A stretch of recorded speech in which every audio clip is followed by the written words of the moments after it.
কথায় বলে কৃত্তিবাসী রামায়ণ আর কাশিদাসী মহাভারত।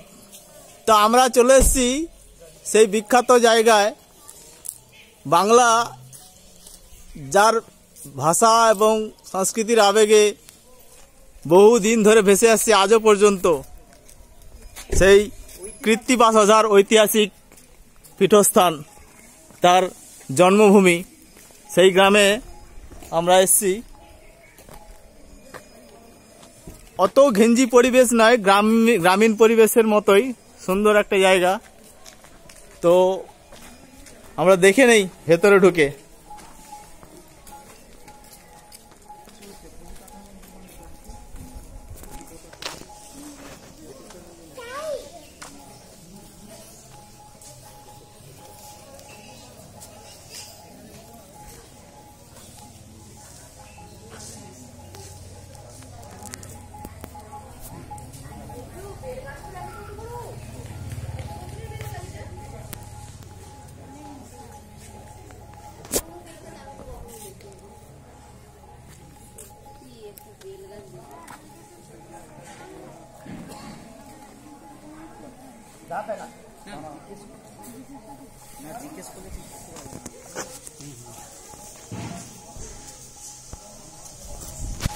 দারুণ পিকচার আছে, দারুণ।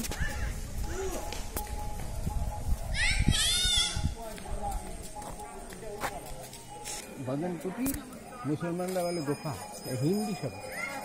বলছি এটা কি কৃত্তিবাস ওঝার বাড়ি না হরিদাস ঠাকুরের বদন স্থান? এটা হরিদাস ঠাকুরের বদন স্থান, বাড়ি বলা গেলে। আচ্ছা, তাহলে কৃত্তিবাস ওঝার যে বাড়ি বলছে ওইটা স্কুল মাঠের পাশে, স্কুল মাঠের পাশেরটা, এটা নয়? স্কুল মাঠটাই। আচ্ছা, স্কুল মাঠটাই ওনার ওই ভিতরে ঢুকলেই দেখবেন এই। আচ্ছা, আমাদের কি তাহলে স্কুল মাঠে ঢুকতে হবে? ঢুকার পারমিশন আছে? হ্যাঁ হ্যাঁ, স্কুল মাঠ খোলা খোলা সবসময়। এই সাইডে এই রাস্তার ধারে গেলেই আচ্ছা। আর ওটা স্কুল। তাহলে এটা তাহলে হরিদাস ঠাকুরের স্মৃতির উদ্দেশ্যে করা ভজন, এটা হরিদাসের ভজন স্থান। উনি যেখানে বসেছিল সেটা পবিত্র স্থান, তীর্থস্থান। বৈষ্ণবেরা এটা মত থাকে। হরিদাস ঠাকুর না, হরিদাস ঠাকুর এখানে বসে ভজন সজন করছে। ওনারা যেখানে অবস্থান করে, পদার্পণ করে, সেটা পবিত্র। হ্যাঁ, অবশ্যই। তাই এখানে উনি ভজন স্থান করছিল বলে এটা পবিত্র তীর্থস্থান। কুয়ায় যে পালাইছে, কুয়ায় পালায় নাই, কুয়া ডুব দিছিল। না না, ওসব না। এই কোথায় বসেছিলেন? ওই মন্দির, এইটা হ্যাঁ, এই ভজন কুটির, পাতার ছাউনি, বাঁশের খুঁটি, এই অস্থায়ী পর্ণ কুটির, সেটাই বসে উনি ভজন করত, মানে 3 লক্ষ নাম জপ করত, তাই না? তো ওই ঘরের মধ্যেই, ওই ভজন কুটিরের মধ্যেই ওনার পাশে একটা মহানাগও থাকতো। মহানাগ, নাগ পাশাপাশি বসে থাকতো, কিছু হতো না, বুঝলে তো? মানে পোষা সাপের মতো, বুঝলে তো? উনি যে কুটিরের মধ্যে থাকতো, ছোট্ট কুটিরটাও না, সেই কুটিরের মধ্যে থাকতো, ওই পাশে থাকতো সাপ। হ্যাঁ, যে সাপটা চলে যাওয়ার পরে ওই সাপের জায়গাটা ওই কোর পাড় দিয়ে দেখানো হচ্ছে।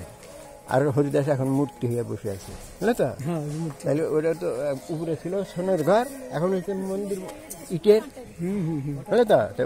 ওটা কুয়ো না, ওটা ওইখানে সাপের স্থান। ওখানে সাপ থাকতো, সাইটে হরিদাস থাকতো। হরিদাস তো সাপটা চলে গেছে। এই সাপটা যদি ওর মধ্যে সাপ বানিয়ে দিত, তাহলে বলতো ওই যে সাপ রয়েছে।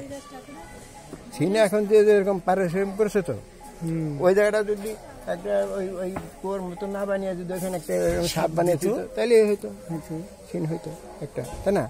সেটা তো কেউ করেনি। বলতে পারো না লোকে, না সাপ দিলে পরে একটা হইতো। হ্যাঁ, ভজন কুটির 2 জন বসে আছে, এই দেখো না, সাপ থাকতো আর ওখানে থাকতো। হ্যাঁ, এই যে এই সিনটা বানাইছে, এটা তো পুরীর সিন। এটা না বানিয়ে এখানে যদি একেবারে মাটি দিয়ে নিয়ে বড় করে একটা এরকম বানাইতো যে এই সাপটা চলে যাচ্ছে, তাও তো একটা সিন ভালো হতো এখানকার সিন, তাই না?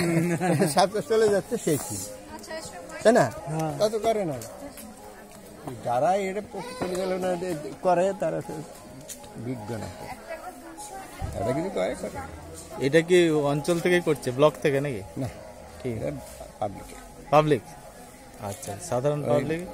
এখন এই যে এখানকার যারা পঞ্চায়েত মেম্বার টেম্বার, তারা ওই লাইন হয়েছে তৃণমূলে, ওই করে এই যে গেট আনছে ইয়েটা না এই যে মন্দির টন্দির তাহলে কি কবে থেকে কবে হয়েছে? এগুলো পাবলিকের দ্বারা পাবলিকের দ্বারাই হয়েছে। এই এখন বর্তমানে হ্যাঁ এই নেতাটা হওয়ার পরে আচ্ছা এই যে গেটটা আনছে এমএলএর কাছ থেকে, আবার এই যে এই জল আনছে, ওই জল আনছে, আর লাইট এই হলো সরকার। ওই গেটটার পিছনে কি আছে? ওই যে গেটটা ও গেটের পিছনে পাবলিকের বাড়ি গাছ। ও আচ্ছা এটা পাবলিক রোড।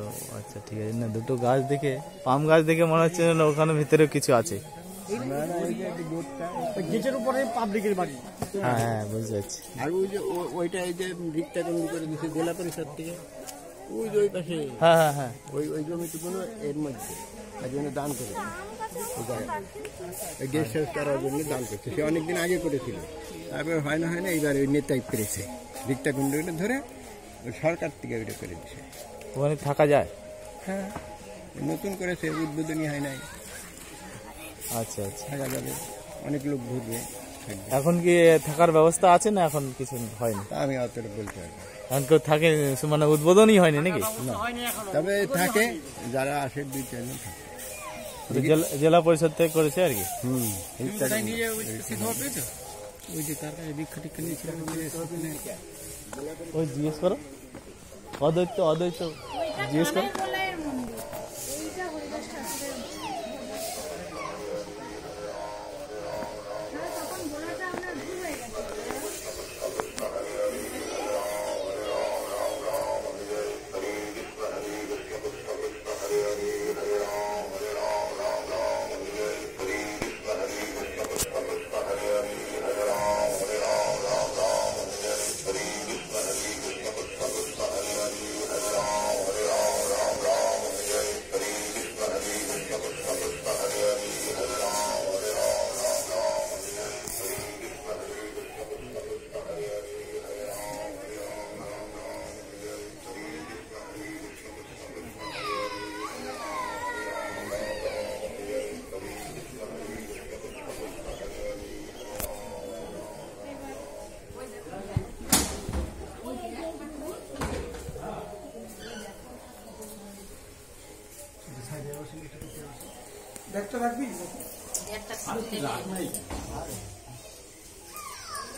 শোনো ব্যাগটা রাখ।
দাদা তাঁতের আওয়াজ শুনে চলে এলাম।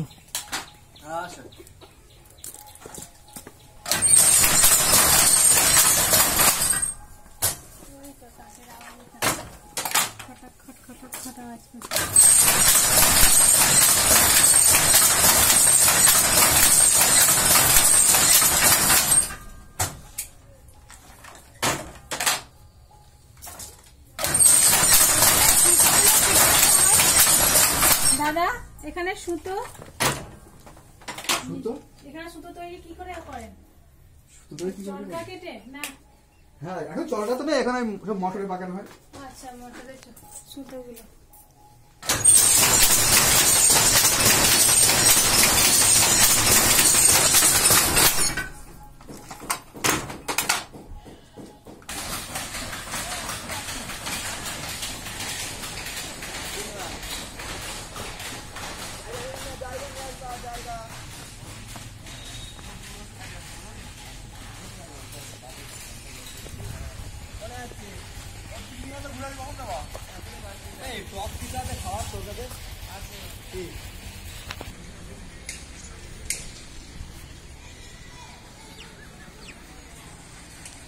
এই বট গাছের তলায় নাকি কৃত্তিবাস ওঝা রামায়ণ লিখেছিলেন। এই তার স্মৃতি মঞ্চ।